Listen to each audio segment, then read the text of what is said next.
नमस्कार, स्वागत है आपका 18 स्वदेश पर। मैं हूं आपके साथ पूजा त्रिपाठी और आप देख रहे हैं आज का बाजार। और इस शो में हम बात करेंगे कि आज दिन भर का मार्केट एक्शन कैसा देखने को मिला, किन सेक्टर में तेजी थी, कहां मंदी थी और दिन के दौरान कौन कौन सी अहम खबरें आई, ये भी हम आपके सामने रखेंगे। देखिए, सबसे पहले बात करते हैं मार्केट की। और आज बाजार पर नजर डालें तो वैसे तो लगातार गिरावट ही देखने को मिली है, लेकिन एक रिकवरी देखी गई। बंद होते होते बाजार में एक रिकवरी देखी गई निचले स्तरों से, और निचले स्तरों से निफ्टी करीब 150 अंक सुधरा। वहीं आज सपोर्ट किया फार्मा, सीमेंट और फर्टिलाइजर। इसके अलावा एफएमसीजी शेयरों में भी यहाँ पर सपोर्ट देखने को मिला। और अगर स्टॉक के एडवांस डिक्लाइन रेशियो को भी देखेंगे तो जो बढ़ने वाले शेयर थे वो गिरने वाले शेयरों के मुकाबले वहां पर ज्यादा खरीदारी के सौदे आज देखने को मिले हैं। तो आज ये मार्केट का हाल था, लेकिन थोड़ा और डिटेल हम समझ लेते हैं कि आज दिन भर किस तरह का कारोबार देखने को मिला। और डिम्पी हमारे साथ जुड़ चुके हैं पूरी जानकारी लेकर। डिम्पी, गुड आफ्टरनून, बताइए। आफ्टरनून। अगर आप यहाँ पे देखें तो मार्केट में आज दोनों तरफ से देखा जा सकता है। एक तरफ से ये भी देखा जा सकता है कि मार्केट के अंदर अच्छी रिकवरी आई है क्योंकि आप गैप डाउन थे, और दूसरी तरफ से ये देखा जा सकता है कि मार्केट ने रेंज का ब्रेकआउट नहीं किया। अभी भी वो 400 से 700 वाली रेंज के अंदर फंसा हुआ है। खैर, आज एडवांसेस आपको थोड़ा ज़्यादा दिख रहे होंगे। इन स्पाइट ऑफ दिस के बाजार आज लाल निशान में 31 पॉइंट नीचे, लेकिन एडवांस डिक्लाइन थोड़ी ज़्यादा बेहतर होती हुई दिखी है। ये सेकंड हाफ में थोड़ी ज़्यादा बेहतर होती हुई दिखी है। सेंसेक्स और निफ्टी में भी आप देखेंगे तो परसेंटेज में 0.25% तक के आसपास की ही गिरावट है, कुछ ज़्यादा गिरावट नहीं है। इंडिया विक्स भी अगर आप देखेंगे तो अभी भी 20 के नीचे ही चल रहा है। इसका मतलब मार्केट के पास ना तो रेंज ब्रेकआउट, ना ही रेंज का ब्रेकडाउन करने का कुछ ज़्यादा पोटेंशियल है। फिलहाल मार्केट एक रेंज में रहने के आगे भी कयास लगाए जा सकते हैं। मैं सीधा सेक्टर्स पे आता हूँ। आज मार्केट में सेक्टर कौन से चलते हुए दिखे, अगर आप देखेंगे तो आज फार्मास्यूटिकल और मीडिया दोनों फिर से अच्छा प्ले करते हुए दिखा। स्पेशली मीडिया के अंदर तो हम पिछले 2-3 दिन से अच्छा मूव देख पा रहे हैं, लेकिन फार्मास्यूटिकल्स धीरे धीरे चलना शुरू हो रहा है। चाहे आप एल्केम देखें, चाहे आप ग्लेनमार्क का खबर देख सकते हैं, या फिर सिप्ला में देखें, इन सब के अंदर खरीदारी थी। अब आ जाते हैं आज के टॉप गेनर लूजर सेक्टर्स में कौन सा था। उसमें आप ऑटोस देखेंगे तो वहाँ पे आपको दिक्कत दिखेगी, और थोड़ा पावर सेक्टर के अंदर भी आप देखेंगे तो आपको थोड़ा सेक्टर के हिसाब से कमजोरी थी। ये दोनों सेक्टर ऐसे थे जहाँ पे आज थोड़ी कमजोरी हमको बनती हुई दिखी है। अब आ जाते हैं गेनर्स पे। आज निफ्टी का गेनर कौन कौन सा था। निफ्टी के गेनर में श्री सीमेंट आप देखेंगे अच्छा चला है। अल्ट्राटेक सीमेंट के अंदर काफ़ी स्ट्रॉन्ग मूव था। अदानी पोर्ट्स और कोल इंडिया जैसे शेयर्स में भी आज अच्छी खरीदारी है। इन सब में 2 से 8% तक की बढ़त थी, और आज ये निफ्टी के टॉप गेनर्स की लिस्ट में शामिल हुए। स्पेशली अगर आप पहले 2 शेयर्स देख रहे होंगे, श्री और अल्ट्रा, ये दोनों सीमेंट कंपनीज के थे जहाँ पे आज स्ट्रॉन्ग मूव हमको देखने को मिला है। निफ्टी के लूजर्स पे आ जाते हैं। निफ्टी के आज कमज़ोर शेयर्स कौन से थे। टाटा मोटर, बजाज ऑटो ने आज न केवल अपने आप को कमज़ोर किया बल्कि सेक्टर को भी कमज़ोर किया, जैसे हम शुरुआत में भी आपको बता रहे थे कि ऑटोज और एनर्जी के अंदर वीकनेस थी। इसके अलावा इंडसइंड बैंक के अंदर आज प्रॉफिट बुकिंग हुई है, करीब 1.5% तक का नुकसान हमको यहाँ पर भी बनते हुए दिखा है। अब आ जाते हैं जरा छोटे मझोले शेयर्स की कैटेगरी के अंदर कि वहाँ पर क्या होता हुआ दिख रहा है। अगर आप मिड कैप की श्रेणी में चले जाएंगे तो वहाँ पे EIH होटल्स के अंदर काफ़ी स्ट्रॉन्ग मूव आया। कंटेनर कॉर्पोरेशन खबर के चलते काफ़ी तेज़ी से चला, जिसमें सरकार ने लीज एग्रीमेंट, जैसे हम कहते हैं कि अब ज़मीन का इस्तेमाल हो सकता है रेलवेज़ की, तो उसका कॉनकोर को बेनिफिट होगा। वैभव ग्लोबल जैसे शेयर्स भी करीब 35 रुपये एक ही दिन में, यानी कि 10% चलते हुए दिखे। मिड कैप की श्रेणी में जेएम फॉडलर आज सेकंड डे था जब प्रॉफिट बुकिंग करवा रहा था, आज ये लाल निशान में जाके बंद हुआ है। इसके अलावा सनटेक, होम फर्स्ट जैसे शेयर्स भी आज पिटे हैं। इन सब में गिरावट अगर आप देखेंगे 3 से 5% तक की है। हैथवे केबल्स के अंदर भी आज नुकसान ही हमको देखने को मिला। अब आ जाते हैं आज का साल का हाई छोटे मझोले शेयर्स, क्योंकि इसका इंडेक्स आज हरे निशान में बंद हुआ है। तो आज का साल का हाई किस किस शेयर ने लगाया वो आप देखेंगे, वो है EIH होटल्स के अंदर।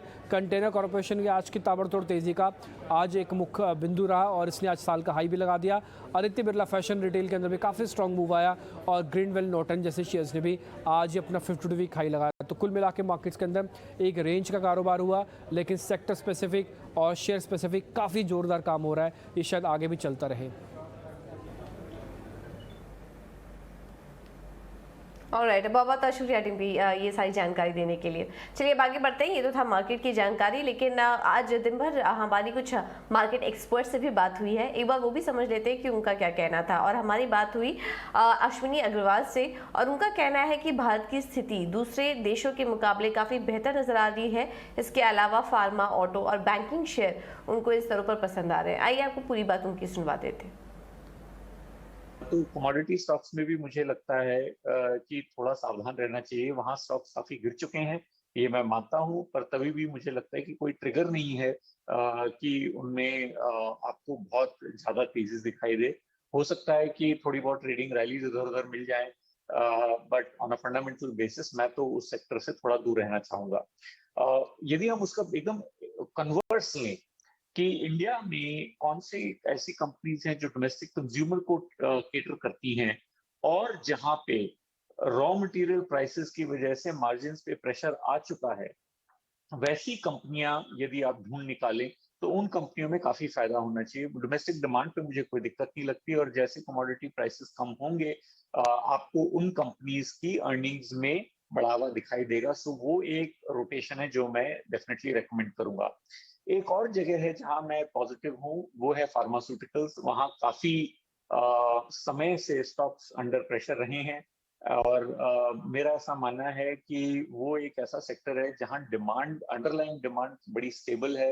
हमको कोविड की वजह से काफी उथल पुथल दिखाई देने को मिली, रॉ मटेरियल प्राइसेस भी काफी ऊपर चले गए थे, तो उसकी वजह से शायद पिछले 2-4 क्वार्टर में अर्निंग उतनी अच्छी नहीं रही जितनी रहनी चाहिए थी, पर वहां पे मुझे पॉजिटिव एक ट्रेंड उभरता दिखाई दे रहा है। तो ये 2-4 जगह हैं जहां मैं डेफिनेटली रेकमेंड करूंगा लोगों को देखने के लिए। और लास्टली ऑटो और बैंक्स, ये फेवरेट सेक्टर्स रहे हैं हमारे लिए, और पिछले 6 महीने में भी यहाँ पे पैसा बनाया, और मुझे लगता है कि यहाँ और थोड़ी स्कोप है।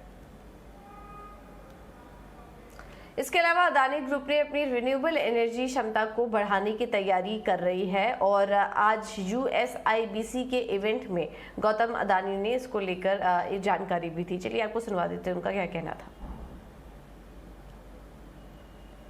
We will generate an additional 45 gigawatt of renewable energy to add to our existing 20 gigawatt capacity, as well as 3 million tons of hydrogen, all of which will be completed before 2030.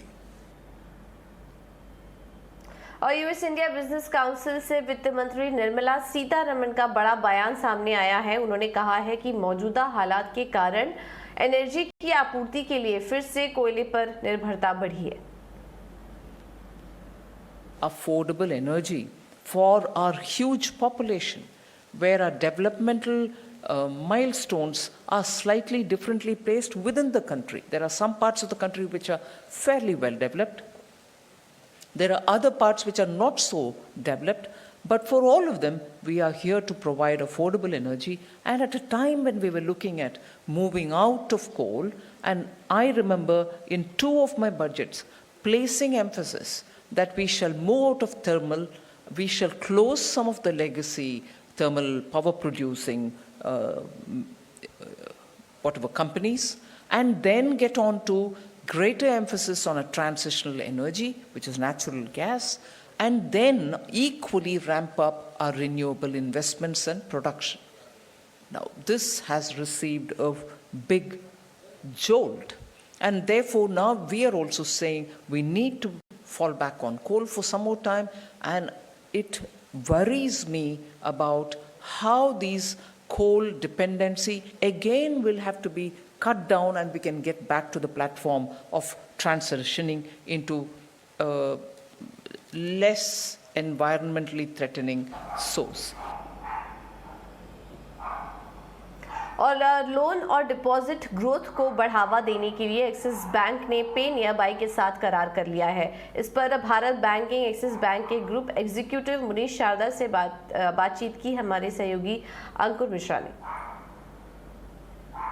सवाल आपसे ये रहेगा कि आपने जो पे near by के साथ जो इनिशिएटिव लिया है, जो ये करंट अकाउंट और सेविंग अकाउंट खोलने का निर्णय लिया है, इसके बाद आपके बिजनेस पर कैसा असर पड़ेगा? जैसा कि मैंने बताया कि ये जो हमारी इस तरह की जो पार्टनरशिप्स हैं, ये हमें इनेबल करती हैं कि हम अपना रीच इन मार्केट्स में बढ़ाएं। एंड अगर किसी का बड़ा नेटवर्क है और उस नेटवर्क के पास हम जाते हैं तो हमारे फ्लोज जो हैं और हमारे जो अकाउंट एक्विजिशन है वो थोड़ा बढ़ेगा।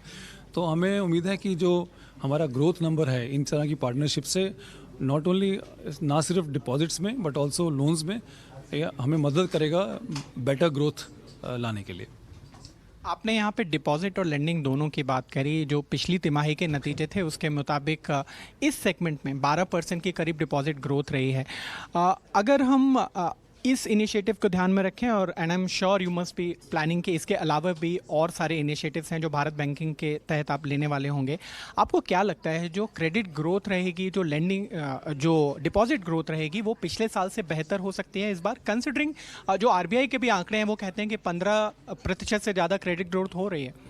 मैं आगे क्या नंबर रहेगा मैं नहीं बोल सकता हूँ, बट हमारा अंदाज़ा और हमारी उम्मीद यही है कि इस तरह के इनिशिएटिव से जो हमारा ग्रोथ रेट है या जो हम मार्केट में जो काम कर रहे हैं वो इम्प्रूव होता जाए over a period of time. ऐसी हमारी कोशिश है। और खासकर रूरल कस्टमर्स की बात करें तो वहाँ पर उनको इंसेंटिव्स चाहिए होते हैं। आपने ऑलरेडी बोला कि ये ज़ीरो अकाउंट वाला जो सेविंग्स अकाउंट खोलेगा, लेकिन रिटेलर्स के लिए क्या इंसेंटिव है? और ख़ासकर अगर कोई आपसे लोन लेना चाहता है तो वहाँ पर जो आपकी एग्जिस्टिंग दरें हैं वहाँ से कुछ अलग होगा या सेम दरों पर जो ग्राहकों को लोन लेना पड़ेगा? जैसा कि मैंने बोला जो लोन की जो दर है वो डिपेंड करता है कि कस्टमर का क्या सेगमेंट है, बिजनेस क्या है, प्रोडक्ट क्या है, एटसेट्रा एटसेट्रा। लेकिन जो लोन की जो भी दर रहेगी या इंटरेस्ट रेट रहेंगे कस्टमर के लिए वो बड़े रीजनेबल रहेंगे और कॉम्पिटिटिव रेट्स रहेंगे उनके लिए। जो रिटेलर जो हमारे साथ डील करेंगे इन पे नियर बाय कि उनकी जो बिज़नेस की रिक्वायरमेंट्स हैं, उनकी जो वर्किंग कैपिटल की रिक्वायरमेंट्स हैं वो हम बैंक के क्राइटेरिया के हिसाब से और जो हमारी रेगुलेशंस हैं उसके हिसाब से हम उनको ट्रांजैक्शंस प्रोवाइड करेंगे। बट वो सब कोशिश ये है कि वो डिजिटल और आसान तरीके से उनको वो सर्विसेज दें।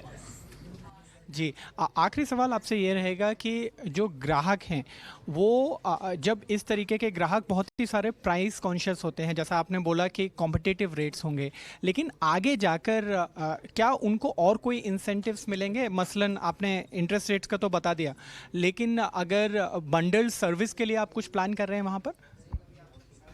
नहीं, ऐसा मैं अभी नहीं कुछ बता सकता हूँ, लेकिन अगर जैसे जैसे कस्टमर का जो बैंक के साथ रिलेशनशिप बढ़ते जाता है और हमें कस्टमर के बारे में ज़्यादा इन्फॉर्मेशन मिलती है, हमें आसान हो जाता है कस्टमर को अंडरराइट करना बाकी प्रोडक्ट्स के लिए भी। तो जो सहूलियत है बैंक के साथ डील करने की वो जैसे जैसे रिलेशनशिप बढ़ता जाएगा वो सहूलियत और बढ़ती जाएगी। बिल्कुल। इसके अलावा कैबिनेट से rail land and lease policy को मंजूरी मिल गई है। डिटेल के साथ मौजूद है समीर दीक्षित। समीर, बताइए। कैबिनेट में एक अहम फैसला लिया गया। रेल लैंड लाइसेंसिंग फीस इस पॉलिसी को मंजूरी दे दी गई है। सूत्रों के मुताबिक इस पॉलिसी में दो अहम बातें हैं। सबसे पहली बात यह है कि जो लीज टेन्योर यानी कि जो किराए पे ज़मीन दी जाएगी इसका जो मियाद होगी वो 35 साल होगी। यही नहीं, जो लैंड वैल्यू होगा उसका महज 1.5% ही किराया यहाँ पर देना होगा। ये दो अहम पहलू हैं जिसको कैबिनेट में मंजूरी दी गई है। इस रेल लैंड लाइसेंसिंग फीस इस पॉलिसी के जरिए सरकार दो बड़े फायदे देख रही है। सबसे पहला फायदा यह है कि जो रेलवे की ज़मीन जिसका अब बेहतर इस्तेमाल हो पाएगा, पब्लिक प्राइवेट पार्टनरशिप या फिर प्राइवेट पार्टी को इनवाइट करके इंफ्रा प्रोजेक्ट डेवलप किए जा सकेंगे। तो इस पॉलिसी के जरिए प्रधानमंत्री की जो फ्लैगशिप योजना है यानी कि पीएम गति शक्ति योजना, इसको अतिरिक्त बल मिल पाएगा, इसको और सफल बना जाएगा। दूसरा फायदा जो सरकार देख रही है वो है कॉनकोर को लेकर के। इसके डाइवेस्टमेंट यानी कि कॉनकोर के विनिवेश या प्राइवेटाइजेशन की दिशा में भी rail land licensing fees policy एक अहम पड़ाव माना जा रहा था और उसको कैबिनेट ने अब पार कर लिया है। यानी कि कॉनकोर के विनिवेश की तरफ अब सरकार तेजी से कदम बढ़ा पाएगी। आंकड़ों के नजरिए से देखें तो रेलवे सबसे बड़ी सरकारी एजेंसी है जिसके पास अथाह जमीन का बैंक है। जो जमीन रेलवे के पास है आंकड़ों के नजरिए से तकरीबन 1.134 मिलियन एकड़ की जमीन है, जिसमें 1 लाख एकड़ से ज्यादा खाली जमीन है। इसका इस्तेमाल किया जा सकता है। सूत्रों के मुताबिक ये जो जमीन है इसका पब्लिक प्राइवेट पार्टनरशिप मॉडल के तहत इसका अब आने वाले वक्त में इसमें अलग अलग इंफ्रा प्रोजेक्ट के डेवलपमेंट के लिए इसको आगे बढ़ाया जाएगा और उस दिशा में सरकार ने यानी कि कैबिनेट ने अब रेल लैंड लाइसेंसिंग फीस को मंजूरी दे दी है। और गैस की कीमतों में अक्टूबर से कैप लग सकता है। इससे इस कदम से किन किन कंपनियों को फायदा होगा बताने के लिए जुड़ गए हैं सौमित सरकार। सौमित, बताइए। तो पहले ऐसी न्यूज़ मार्केट में थी कि गैस प्राइसिंग जो फॉर्मूला है उसमें एक रिवीजन आने वाला है और रिवीजन 1 अक्टूबर से एप्लीकेबल होगा।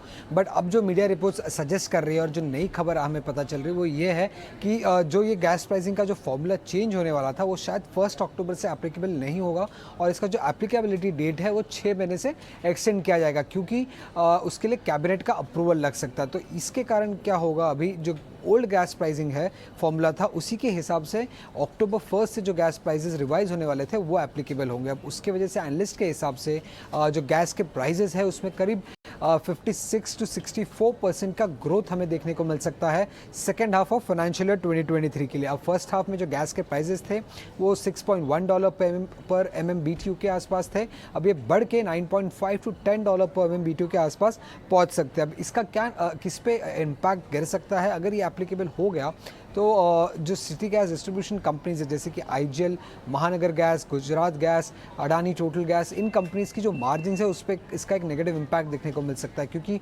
मोस्ट ऑब्वियसली ये सारी कंपनीज़ जो इंक्रीज इन गैस कॉस्ट है वो पास ऑन नहीं कर पाएगी कंज्यूमर्स को सेकेंड हाफ में, और उस कारण उनका जो मार्जिन है उस पर बहुत बड़ा एक इम्पैक्ट देखने को मिल सकता है। एनालिस्ट एक्सपेक्ट कर रहे हैं कि कंपनीज की जो मार्जिन है वो हाफ हो सकती है अगर 1 अक्टूबर से गैस प्राइसेस बढ़ गए तो। उसी के साथ फ्लिप साइड में अगर हम देखें तो ऑयल एक्सप्लोरर्स जैसे कि ONGC, ऑयल इंडिया, वेदांता और रिलायंस इंडस्ट्रीज, इन कंपनीज को बेनिफिट भी हो सकता है क्योंकि ये ऑयल एक्सप्लोरर्स है और अगर प्राइसेस बढ़ जाएंगे तो उनकी रियलाइजेशंस बढ़ जाएगी और साथ में प्रॉफिट्स भी बढ़ जाएगी। बट याद में रखना होगा कि शायद गवर्नमेंट इस पर विंडफॉल टैक्स लगा सकता है जैसे हमने पहले भी देखा है, तो अगर विंडफॉल टैक्स लगा दिया तो इम्पैक्ट न्यूट्रल रहेगा, बट अगर नहीं किया तो ONGC, ऑयल इंडिया जैसी कंपनीज को बेनिफिट हो सकता है हायर गैस प्राइसेस का।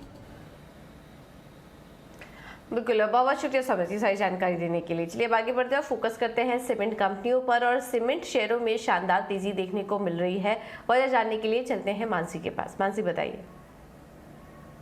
सीमेंट सेक्टर में मजबूत एक्शन आज के उतार चढ़ाव भरे बाजार में भी नजर आ रहा है। इसके पीछे की इंपॉर्टेंट रीजनिंग क्या है ये हम आपके सामने रखने जा रहे हैं। सबसे पहले कीमतों में बढ़ोतरी यानी कि प्राइस हाइक का ट्रेंड जो है वो 5 महीने बाद लौटा है। जी हाँ, सीमेंट की कीमतें जो हैं वो अप्रैल से लेकर अब तक लगातार गिरावट का ट्रेंड दिखा रही थी और सितंबर में हमने प्राइस हाइक देखे हैं 20 रुपये प्रति बोरी के वेस्ट और ईस्टर्न रीजन में। तो क्लियरली 5 महीनों बाद का प्राइस हाइक का ट्रेंड है जो कि एक पॉजिटिव है सीमेंट के लिए। दूसरा इंपॉर्टेंट फैक्टर है इनपुट कॉस्ट। अब इनपुट कॉस्ट प्रेशर जो है वो धीरे धीरे कम होने की संभावनाएं आने वाले क्वार्टर्स में मिल रही हैं और साथ ही इंडस्ट्री वॉल्यूम्स जो है वो भी बढ़ने की संभावना है क्योंकि साउथ और ईस्टर्न मार्केट्स में लगातार ग्रोथ नजर आ रही है। इसके अलावा अगर आप देखें फ्यूल प्राइसेस में गिरावट का ट्रेंड है जिसके चलते कॉस्ट को काफी हद तक का फायदा मिलता हुआ दिखेगा। इंटरनेशनल पेटकोक प्राइसेस की अगर बात करें 40% का करेक्शन हमने सालाना आधार पर देखा है, वहीं घरेलू पेटकोक प्राइसेस की अगर बात करें 30% का करेक्शन सालाना आधार पर यहां पर भी देखा गया है। इसके अलावा लार्ज कैपेसिटी एक्सपेंशन प्लान्स की खबरें लगातार सीमेंट कंपनियों से जुड़ी आती हुई दिख रही हैं। केपिक्स अनाउंसमेंट्स हैं जो कि लगातार पॉजिटिव हैं स्पेस के लिए। साथ ही कॉस्ट रिडक्शन के इनिशिएटिव जो कंपनी ले रही है, वहीं डिक्लाइनिंग डेट के स्ट्रक्चर यानी कि कर्ज में कमी हमने देखी और साथ ही रिटर्न रेशियो भी इंप्रूव होते हुए नजर आ रहे हैं। तो कई सारे फैक्टर्स जो कि सीमेंट सेक्टर को इस वक्त आकर्षक बना रहे हैं और आज के सत्र में जहां बाजार में वॉलेटिलिटी है, सीमेंट सेक्टर जो है वो मजबूती के साथ परफॉर्म कर रहा है। बहुत बहुत शुक्रिया मानसी सारी जानकारी देने के लिए। चलिए फिलहाल इस बुलेटिन में इतना ही। आप बने रहिए हमारे साथ। नमस्कार।